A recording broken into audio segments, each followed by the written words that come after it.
All right, this is going to be my next little project here. I picked this up yesterday. It's another surplus diesel generator. It's a little bit smaller. It's a MEP 831 Alpha. It's got like 900 something hours or whatever on it. I got it for $400.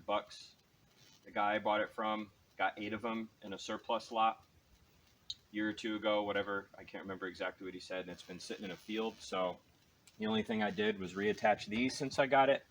Picked up some of the stuff at the bottom, sucked out cobwebs and stuff like that with the shop vac. I just got done. There was fresh oil because he said he did run it for just like a minute when he first got it. But I put a little bit more oil to make sure it was full, and I just put some diesel in the tank. He said that he drained the fuel out with the fuel drain for when it sat. It doesn't have a battery or anything in it, so what I did is I'm going to be jumping it off of my MEP 802 over there with the 24 volt. I have everything hooked up, but I haven't hit any buttons yet, so I'm going to see how it goes. And I've never used one of these before, so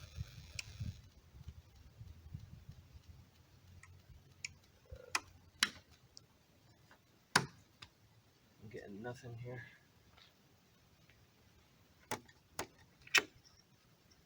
Maybe he doesn't have a good enough connection.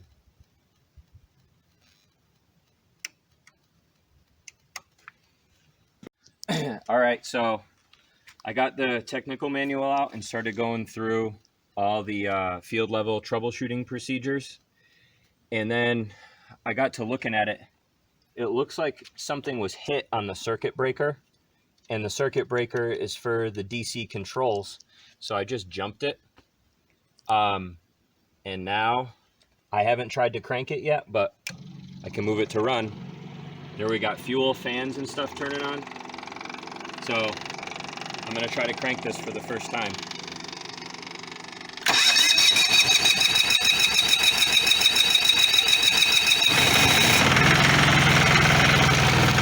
It's leaking.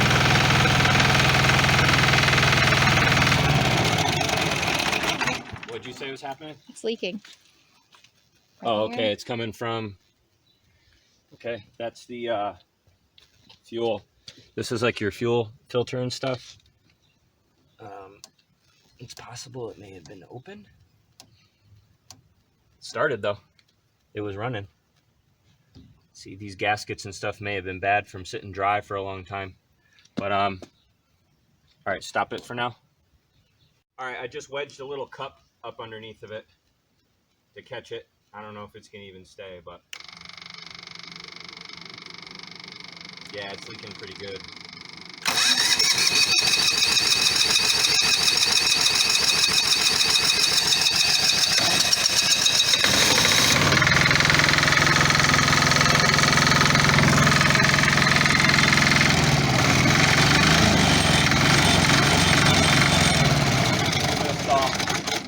I turned the throttle down, but yeah, I'm gonna have to figure out exactly what's leaking before going farther. But all right, so I troubleshot that problem. I'm gonna order a new circuit breaker. And the other thing somebody pointed out to me on the forums too that I didn't even realize is like all the bolts and stuff for the throttle control that automatically ramps this thing up and down are missing. So I'm gonna need to see if I can find this whole assembly or just find some screws to see how it works, but I at least know that the motor will run. Okay, I pulled it back inside because I'm not gonna be starting it anymore. What I did for the time being to keep from making a big mess is I just found a little nipple and I bypassed that fuel filter. And I did run it for a little bit longer, and I confirmed over here on the voltmeter. I didn't do this while recording, but I was up at 240 volts and was able to adjust it, so we're producing the proper amount of power. The other thing that happened to me too was I pressed in the emergency stop and it wouldn't shut the engine off. It was just kind of sputtering along, and I noticed that the linkage popped out here. I guess there's more missing than I expected, and I guess that this is what will shut it off, because if you mess with this, it kind of revs up and down. Also, here's your manual one. So I just pressed the decompression lever down and held it, because what that'll do is it'll keep the cylinder from continuing to fire. So if you stumbled upon this video and you're doing work and this thing runs away from you, you know, I just reached up with my foot, and you know, I don't want to stomp on it and break it, but that'll keep it from running away from you, because I had that happen once before on a smaller engine too, where I didn't put the fuel pump back in on the little governor fork right inside, and the thing revved like crazy and ran away from me. There was no way to shut it off, so I just stomped on that decompression. But that's all I'm going to be able to do for now until I order some parts, but it seems like what I need is there. The proper voltage coming out is telling me that the inverter is working.